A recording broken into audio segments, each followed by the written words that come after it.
করেই। আরজি কর। হ্যাঁ, আর্যগড় থেকে ও বেরোবো। হ্যাঁ, তো আর বলো এবার। বলছি ওটা হয়েছে কি বলতো, ও 2টো অব্দি পেশেন্ট দেখেছে, ঠিক আছে। রাত্রে পেশেন্ট দুটো? রাত্রি 2টো, ঠিক আছে। আচ্ছা। 2টো অব্দি পেশেন্ট দেখেছে, দেখে রুমে এসে অনলাইনে অর্ডার করে 4জন বন্ধু মিলে খেয়েছে, ডিনার হুম করেছে। হুম করে ও খুব টায়ার্ড ছিল, যেহেতু 36 ঘন্টা ডিউটি ছিল, হুম টায়ার্ড ছিল। ও কি করেছে, ওই সেমিনার রুমে গিয়ে হুম শুয়ে পড়েছে একটা রেড কালারের ব্ল্যাঙ্কেট ঢাকা দিয়ে। হুম কিন্তু তারপরে মানে সেমিনার রুমে এমনি কি তোমাদের ওরকম সেমিনার রুমে টুমে ঘুমানো হয়? মানে আমি যদিও কোনো আইডিয়া নেই, ওই জন্য জিজ্ঞেস করছি। না, এবার একটা রেসিডেন্টের ডক্টর রুমস থাকেই, আচ্ছা। বুঝতে পেরেছিস, তারপরেও সেমিনার থাকে। এবার হুম। সেমিনারে একটা বেড থাকে, আর আচ্ছা ডক্টরস রুমে 2টো 3টে যেরকম বড় ঘর হবে সেরকম বেড পাতা থাকে। আচ্ছা আচ্ছা। মেনলি ডক্টরস রুমে শোয়ার কথা, ঠিক আছে। হুম হয়েছিল কি, ওকে বডিটা পাওয়া গেছে সেমিনার রুমে, হুম কিন্তু ঘুমাচ্ছিল ডক্টরস রুমে। যে হুম রুমটা তোর এখন ভাঙা হয়েছে, দেখেছিস রুমটা ভেঙেছে, একটা ভিডিও ঠিক দেখছিলাম। বাথরুমের পাশেই, হুম ঠিক আছে, মানে বাথরুমটাকে অজুহাত দিয়ে হুম ওই রুমের দেয়ালটা ভেঙে দিয়েছে। অ্যাকচুয়াল কাণ্ডটা ঘটেছে তোর ইয়েতে, ওই রুমটার ভেতরে, ডক্টর রুমে? ডক্টরস রুমে। ডক্টরস রুমেটা ঘটনাটা ঘটেছে, ওই বডিটাকে তো ডক্টর ধস্তাধস্তি। রুমে ওই দিন আর কেউ ছিল না, খালি মানে অনলি ওই দিদিটাই ঘুমাচ্ছিল? হ্যাঁ, এবার তোকে আমি বলি, অন কলে নিশ্চয়ই একজন থাকবে না, ওরা হুম জুনিয়র সিনিয়র মিলিয়ে থাকে, এমনকি থার্ড ইয়ার একজন থাকবে, সেকেন্ড ইয়ার একজন থাকবে, হুম প্লাস ফার্স্ট ইয়ারের ইন্টার্নশিপরা যারা থাকে তারা ইন্টার্নরা থাকে। হুম আর চেস্ট এমন একটা ওয়ার্ড হচ্ছে, কোভিড এর পর থেকে প্রায় হামেশাই সবার শ্বাসকষ্ট হচ্ছে, মানে আসছে মানেই শ্বাসকষ্ট হচ্ছে।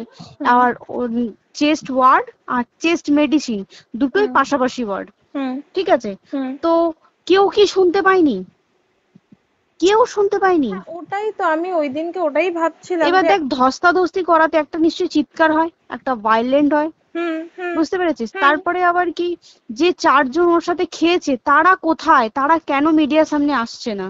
হুম তাই ঠিকই তো, তো। তারা কেন আসছে না? তোমার ওই এক- দিন ডিউটি ছিল না রাতে? ওই দিনকে আমি নাইটে ডিউটি করছিলাম। আচ্ছা। আমি নাইটে ডিউটি করে এসেছি, আমার লাস্ট নাইট ছিল। তো হুম আমার তো 3 দিন নাইট থাকে, তিন হুম দিন নাইট থাকার পর লাস্ট নাইট ছিল, লাস্ট নাইটের পর বুধবার আমার লাস্ট নাইট, বুধবার রাতে ঘটনাটা ঘটেছে। হুম আমি বাড়িতে এসেছি, রীতিমতো বাড়িতে এসে শুয়ে পড়েছি। 3টের সময় আমার কাছে ফোন এসছে যে সবাইকে ডেকে পাঠিয়েছে, ইমিডিয়েট আয়। হুম তখন গিয়ে দেখি আরজি করে এই অবস্থা, পুরো গোটা হাসপাতালকে ডেকে পাঠিয়েছিল। গিয়ে দেখি পুলিশ ছয়লা, মানে, আর ওকে যেভাবে, আমি তো বডিটা দেখেছি রে, মানে আমাদের হুম এখনো পর্যন্ত চোখ থেকে নামছে না। রীতিমতো মনে হচ্ছে মেয়েটা যেন আমাদের পাশে পাশে ঘুরছে, হুম একদম হুম হুম এরকম, মানে মানে অদৃশ্যমান, মানে আমরা এরকম ভাবতে পারছি না যে এরকম ভূত হুম থাকে বা একটা স্পিরিট থাকে বা কিছু। এখন আমরা বুঝতে পারছি না ওর আত্মাটা এখনো ঘুরছে আমাদের আশেপাশে। দেখ, ওর আমার তলাটায় নাকি, তো ওর থেকে ও থাকে 4তলায়, 4তলায় ঘটনাটা ঘটেছে, ঠিক 2টো ফ্লোর নিচেই আমি থাকি, আমার আচ্ছা। রুমটা, ঠিক আছে। কিন্তু তাও আতঙ্কে আমরা মানে একদম স্তব্ধ হয়ে গেছে আরজিকরটা। কিন্তু ব্যাপারটা হচ্ছে, তাহলে ডক্টর রুম থেকে ওকে সেমিনার রুমে নিয়ে যাওয়া হয়েছে? হ্যাঁ, অবশ্যই নিয়ে যাওয়া হয়েছে। এবার দেখ, নিয়ে যাওয়া হয়েছে, ওকে যেভাবে মারা হয়েছে, এটা একার পক্ষে সম্ভব অসম্ভব, না দিস একদম। Is a impossible. পুরোপুরি গ্যাং রেপ, গ্যাং রেপ ছাড়া কোনো কিছু নয়।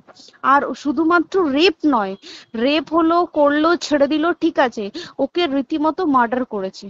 মানে মানে হিসেব মতো যা বুঝছি মানে তোমার কথাতে, হ্যাঁ, ওটা হচ্ছে ওর ওই বন্ধু বান্ধব মেবি ইয়েস, জড়িত। এক্স্যাক্টলি। হয় ওর বন্ধু বান্ধব কেউ, ঠিক আছে, মানে 4জনের মধ্যে কেউ, আইদার ওকে এমন কিছু করতে বলতে। দেখ, বড় বড় কোম্পানিতেও তো এরকম হয়, মানে হুম হয় তুমি আমার সাথে কম্প্রোমাইজ হুম করো, নয় হুম তুমি হুম চাকরি হুম ছেড়ে চলে হুম যাও, হুম হুম হয় তো। হুম হুম এ- এখানেও সেরকম কিছু একটা হয়েছে। যাকে যে ক্রাইম করেছে, সেও কিন্তু নর্মাল ডক্টর নয়, কিন্তু সেও একটা ভালো পোস্টে র্যাঙ্ক করছে, বুঝতে পেরেছিস, তবেই কিন্তু পুরো ব্যাপারটাকে হসপিটাল চেপে যেতে চাইছে, পুরো ব্যাপারটাকে। তাহলে এই সিভিক যে, ও কোথা থেকে আসছে? এবার তোকে আমি বলি ওটা কোথা থেকে আসছে। আমাদের প্রিন্সিপাল চেঞ্জ হয়ে গেছে, ডেপুটি সুপার চেঞ্জ হুম হয়ে গেছে, তারপরে আমাদের ওই অ্যাসিস্ট্যান্ট সুপার চেঞ্জ, সব চেঞ্জ হয়ে গেছে। হুম তারপরে যে ওয়ার্ডের ডাক্তাররা ছিল, সিস্টাররা ছিল, ওয়ার্ড বয়রা ছিল, মাসিরা ছিল, সবাইকে ডেকে এখন হুম সাসপেন্ড করা হয়েছে। হুম তারা কোথাও যেতে পারবে না, রোজ গিয়ে কোর্টে গিয়ে দেখা করছে, আজকেও কোর্টে গেছিল সবাই। হুম তারপরে উম, তারপরে তোমার তোর এগুলো হলো, তারপরে তোর কি বলে, আরে বল না, ওই সিবিআই এটা হয়েছে কি, মানে ও সেই সঞ্জয় রায় যে ধরা পড়েছে, হুম অ্যাকচুয়াল কিন্তু ও নেই, হুম ঠিক আছে? ওর এতটা ক্ষমতাই হয় না। ও অত রাত্রে কি করতে যাবে? হুম ও অত রাত্রে ওখানে কি করতে যাবে? ও না পেশেন্ট, ও নাকি বলছে দালাল পেশেন্ট নিয়ে গেছে, তো পেশেন্ট নিয়ে যখন গেছে দিদিটার রুমে যখন যাবে, নিশ্চয়ই দিদিটার রুমে কোনো কাগজপত্র দেখাতে যাবে, সেই অবস্থায় গিয়ে দেখে যে এরকম এরকম ঘটনা, তা ঝাঁপিয়ে পড়েছে ওর উপরে। হুম এরকম কিছু কি, তাও কিছু নয়, শুধু গেছে দেখছে ড্রিঙ্ক অবস্থায়, ওকে ক্যামেরায় দেখা গেছে ড্রিঙ্ক অবস্থায় গেছে আর এসছে, এইটুকুই দেখা গেছে। তারপরে হচ্ছে কি, তোর অনেক রকম এখানে অনেক রকম ব্যাপার আছে। যে দিনকে ঘটনাটা ঘটে তার ঠিক দুদিন পরে ওই সেমিনার বাথরুমের অজুহাত দিয়ে সেম ডক্টর যে রুমের হুম দেওয়ালটা আছে ওই হুম দেওয়ালটা ভেঙে দিয়েছে। কেন? প্রথমে ওকে বললো সুসাইড করেছে, আমাদের যখন ফার্স্ট খবর আসে তখন সুসাইড করেছে। হুম তারপরে যখন হসপিটালে যাই তখন গিয়ে শুনছি নাকি না সুসাইড করেনি, এটা রেপ করেছে, রেপ করে মার্ডার করা হয়েছে। হুম বুঝতে পারলি, এখানে বিশাল বড় একটা গেম চলছে। এবার আর যে ওর উপর কি রাগ ছিল মানে? হ্যাঁ হ্যাঁ হ্যাঁ হ্যাঁ হ্যাঁ হ্যাঁ, একদম আমি তোকে কি বললাম, শোন, তুই যদি কারোর সাথে কম্প্রোমাইজ করিস তাহলে তোর পোস্ট হুম বাড়বে, হুম হুম তুই হুম কারোর সাথে কম্প্রোমাইজ করবি না তোকে মার্ডার করে দেবে। মানে মানে ওরকম টাইপই কিছু বলছো তো? এরকমই টাইপের কিছু একটা ছিল। আইদার খুব রাফ, মানে খুব রাগ, খুব মানে খুব ওর উপরে খুব ফ্রাস্ট্রেশন ছিল, যারই ছিল খুব ফ্রাস্ট্রেশন ছিল। শুধু ওকে মারিনি রে, রীতিমতো মার্ডার করেছে। ওর যে ক্ল্যাচারটা ছিল, হুম ওর আমি ইউরিন, শুনেছি এটা। ওর ইউরিনের রাস্তায় ক্ল্যাচারটা ঢুকিয়ে দিয়েছে, তুই ইস। জানিস? মানে কি বলবো, মানে ওকে দেখা যাচ্ছে না, আমরা তো দেখেছি নিজের চোখে, ওকে দেখা যাচ্ছে না, মানে একটা ব্লিড। মৃত্যু কতটা, মানে এই তো মানে প্রচন্ড কষ্ট পেয়ে একটা মেয়ে মারা গেল না? আর ওর যে গলাটা চেপে ধরেছে, আহ ওর ওই চেপে ধরাতে মানে এতটাই জোরে চেপে ধরেছে যে ওর চোখ ফেটে রক্ত বেরিয়েছে। আহ, ছি, ছি, ছি। বুঝতে পেরেছিস? মানে মানে কি বলতো, যদি ধরা পড়ে না উচিত, মানে যারা এটার সঙ্গে দায়ী না আর এই ওদের। যে সিবিআইটা হয়েছে, সিবিআইটা একমাত্র আমাদের জোরেতেই সিবিআইটা এসছে। হুম মানে হুম আমরা ওই সঞ্জয় রায় একার পক্ষে সম্ভব না এইসব। তারপরে পোস্টমর্টম রিপোর্টে তুই জানিস, ওই আমাদের ভাজাইনা থেকে 150 গ্রাম স্পাম বেরিয়েছে। ইস। পোস্টমর্টম রিপোর্ট, 150 গ্রাম স্পাম, মানে বুঝতে পারছিস? Hmm hmm not a calculated, minimum, minimum কম করে 6 থেকে 7 জন করেছে ওকে rape। ছি ছি ছি। ওই জন্যই তো আমরা এতটা বেশি ভাইলেন্ট হয়ে গেছি, বুঝতে পেরেছিস? দর্শক, এইসব কল রেকর্ড সেই সময়ে ভাইরাল হয়েছিল। আজকে আবারও সেগুলো সব শুনছি বা আপনাদেরকে শোনাচ্ছি। এই জন্যই শোনাচ্ছি যে যেসব কথা সেই সময় উঠে এসছিল, তদন্ত হয়েছে, কিন্তু সেই টাইপের তো আমরা কিছু দেখতে পাচ্ছি না। সেই তো একাই সঞ্জয় রায়, তাকেই শাস্তি দেওয়া হয়েছে। বাদবাকি আর তো কাউকে অ্যারেস্ট করা বা মানে এই কাণ্ডে, মূল যে কাণ্ড রেপ অ্যান্ড মার্ডার, তাতে তো দেখতে পাচ্ছি না। সিবিআই তদন্তভার হাতে নিয়েছে, কিন্তু তারা তো 5টা দিন চলে যাওয়ার পরে নিয়েছে। তাদেরকেও ডিপেন্ড করতে হয়েছে কলকাতা পুলিশ যেসব নমুনা সংগ্রহ করে রেখেছিল তার উপরে। তারাও আর সেরকম মানে কুল কিনারা নতুন করে কিছু করতে পেরেছে বলে আমাদের তো কিছু মনে হচ্ছে না। কিন্তু আজকের দিনে এইসব কথাগুলো খুবই মনে পড়ছে, যেহেতু আমরা সেই সময় শুনেছিলাম 2 স্টাফের মধ্যে কথা হচ্ছে, যেটা আপাতভাবে শুনে মনে হচ্ছে। এখন কেউ বলতে পারেন ফেক, যেটা শাসক বলে থাকে ফেক, সেটা আমরা বলতে পারবো না ফেক না অরিজিনাল। কিন্তু কথা যেভাবে উঠে এসছে, 2 স্টাফ, মহিলা স্টাফ, তাদের কথা, এবং যার কথা বেশি শুনছিলেন তার বক্তব্য, যেটা তিনি গিয়ে দেখেছেন, বডি দেখেছিলেন সেমিনার হলে, খুব খারাপ অবস্থায় দেখেছিলেন, যা দেখেছিলেন সেটা একা সঞ্জয় রায়ের ক্ষেত্রে বিষয়টা হতে পারে না। তো এইসব কথা উঠে এসছিল। কিন্তু আজকের দিনে দাঁড়িয়ে কি আর বলবো, যে ধরনের বিবরণ শুনেছিলাম আর তদন্ত ১ বছর ধরে চলছে। আহ, তদন্তে কিন্তু সেই রকম কিছুই আমরা কার্যত দেখতে পেলাম না। সেই একা সঞ্জয় রায়, আর কারো নাম মানে কাউকে গ্রেপ্তার করা বা ব্যবস্থা নেওয়া, সেটা কিন্তু আজও আমরা দেখতে পাইনি। যাই হোক, আজকের দিনে কেন এটা আমরা বারবার মনে করছি, কারণ আজকে ৯ তারিখ, এই রাতেই তো মানে গত যে রাতটা সেটি রাতেই তো হয়েছিল, এবং তারপরে আজকের দিনে খুব হইচই পড়েছিল, তারপর অনেক কিছু ঘটেছে।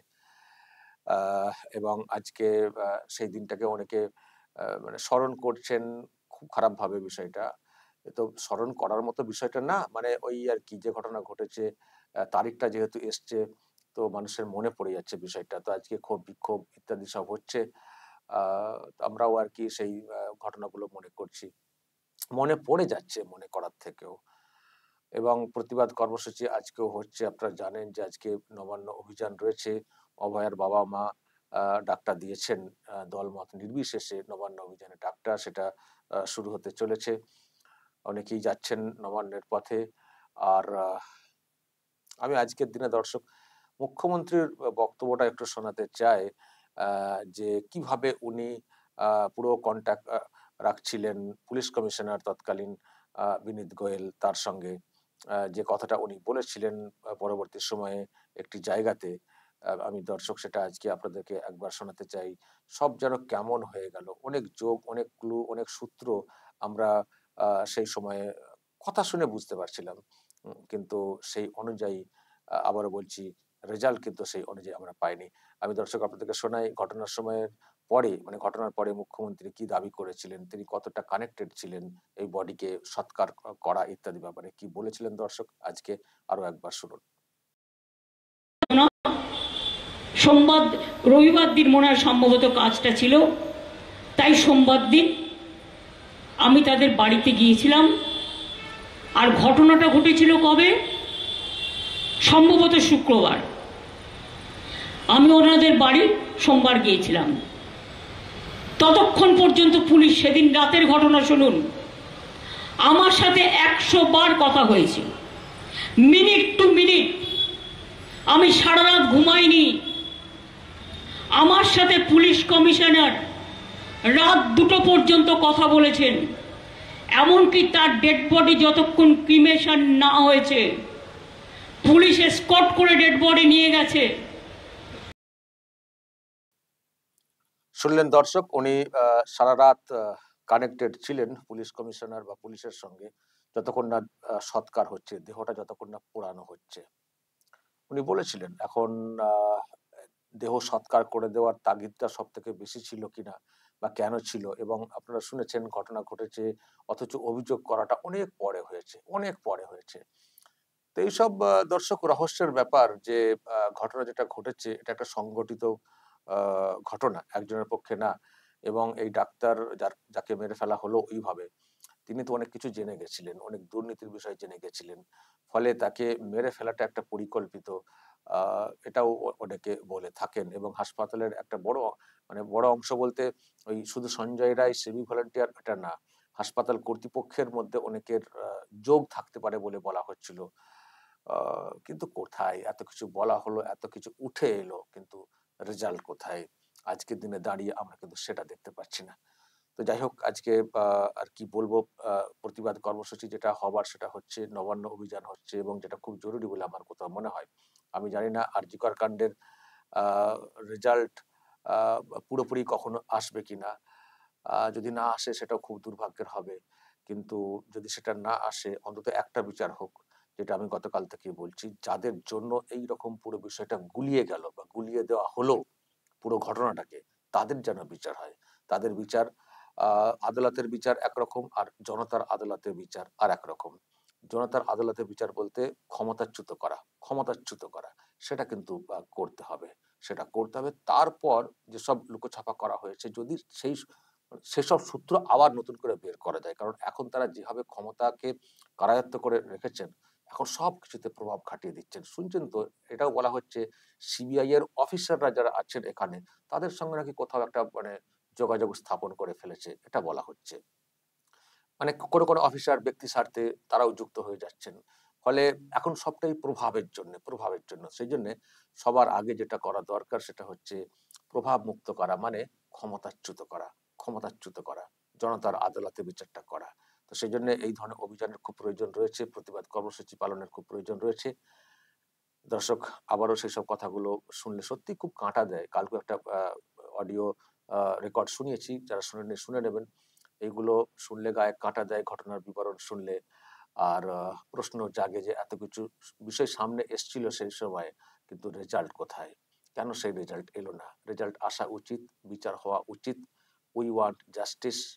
দেরিতে হলেও যেন বিচার পায়, আর তার আগে যারা এইসব করেছেন, যারা, তাদের বিচারটা যেন মানুষ দিতে পারেন, সেটাও আমরা চাই। দর্শক, বলবেন যে রেকর্ড শুনলেন, আপনাদের কি মনে হয় যে কথা শুনলেন রেকর্ডে, মানে ওই টাইপেরই কিছু হয়েছে, নাকি এখনো পর্যন্ত যেটুকু পাওয়া গেছে সেটাই হয়েছে? কি কি আপনারা মনে করেন? যা বলার বলবেন এবং নজর রাখবেন আরামবাগ টিভিতে।